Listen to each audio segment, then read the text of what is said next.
For concavity, since in order to find concavity, you have to look at the double derivative. So that's why you basically you do the derivative of x, g prime of x, which later you will get g double prime of x equals f prime of x.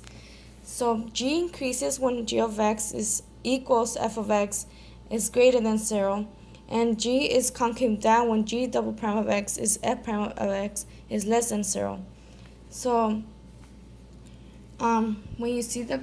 when you analyze the graph, you'll come to the conclusion that g is increasing and concave down at -5 to -3 and union to 0 to 2, because g prime of x equals f of x is greater than 0, and g double prime of x equals f prime of x because it's less than 0. So if you actually do read the graph from -5 to -3, it is concave down and it is also increasing, and from 0 to 2 is the same thing. It's increasing, but it's also concave down. So for letter C, is asking to the function h is defined by h of x equals g of x over 5 of x, find h prime of 3. For this problem, you would actually have to use quotient rule. So keep in mind that the original equation is h of x equals g of x over 5 of x. So basic is heighty low minus minus lowty high over low.